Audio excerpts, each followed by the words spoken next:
श्रीगुरुभ्यो नमः। हरिः ओं। वक्रतुण्ड महाकाय कोटिसूर्या समप्रभा निर्विघ्नं कुरु मे देवा सर्वकार्येषु सर्वदा। निशसि गणपते गणेशत्वामाहार्वप्रथमं कवीनां नरुते तत्रेते किञ्चनारे महामकमगवं चित्रमच्च प्रणो देवी सरस्वती वाजयवर्वाजिनीवतें धीनामभित्रेवतो।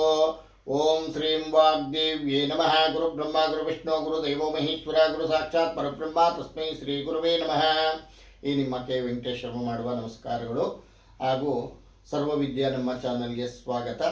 ಇನ್ನು ಮುಂದೆ ಸರ್ವವಿದ್ಯಾ ನಮ್ಮ ಚಾನಲಲ್ಲಿ ಒಳ್ಳೆ ಮಂತ್ರಗಳು ಮತ್ತು ಕಷ್ಟ ಪರಿಹಾರ ಮತ್ತು ಹಿಂದೂ ಧರ್ಮಾಚಾರ ವಿಚಾರ ಸಂಪ್ರದಾಯಗಳನ್ನ ನಾನು ತಿಳಿಸ್ತಾ ಹೋಗ್ತಾ ಇರ್ತೀನಿ.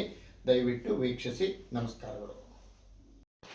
ನೋಡಿ, ಜನ್ಮ ದಿನಾಂಕ 5 ಆಗಿದ್ದರೆ ಸೋಮಾರಿತನವನ್ನು ವಿರೋಧಿಸುವ ಗುಣವುಳ್ಳ ನಿಮಗೆ ಏನಾದರೂ ಒಂದು ಕೆಲಸ ಮಾಡಲು ಆತುರದ ಉತ್ಸಾಹವಿರುತ್ತದೆ.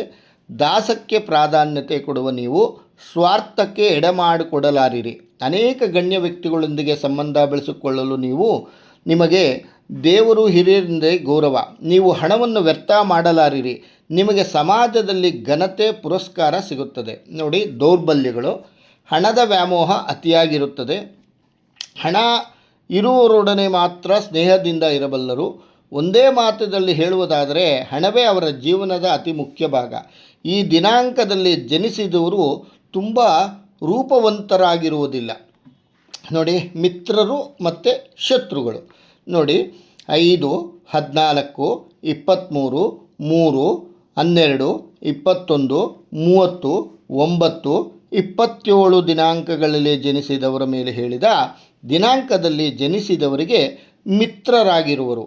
ಅದೇ ನೋಡಿ, 2, 11, 20, 4, 13, 22, 31, 7, 16, 25ನೇ ದಿನಗಳಲ್ಲಿ ಅಂದರೆ ದಿನಾಂಕಗಳಲ್ಲಿ ಜನಿಸಿದವರು ಶತ್ರುಗಳಾಗುವ ಸಂಭವ ಉಂಟು. ನೋಡಿ, ಅದೃಷ್ಟದ ದಿನಗಳು ಇವರಿಗೆ 5, 14, 23 ದಿನಾಂಕಗಳು ಶುಭ ಫಲಗಳನ್ನು ತಂದುಕೊಡುತ್ತವೆ. ಬುಧವಾರ ಮತ್ತು ಶುಕ್ರವಾರ ಶುಭ ದಿನಗಳು. ಅದೃಷ್ಟ ಬಣ್ಣ ಬಿಳುಪಾಗತ್ತೆ ಇವ್ರದ್ದು. ಎಲ್ಲರಿಗೂ ಒಳ್ಳೆಯದಾಗಲಿ.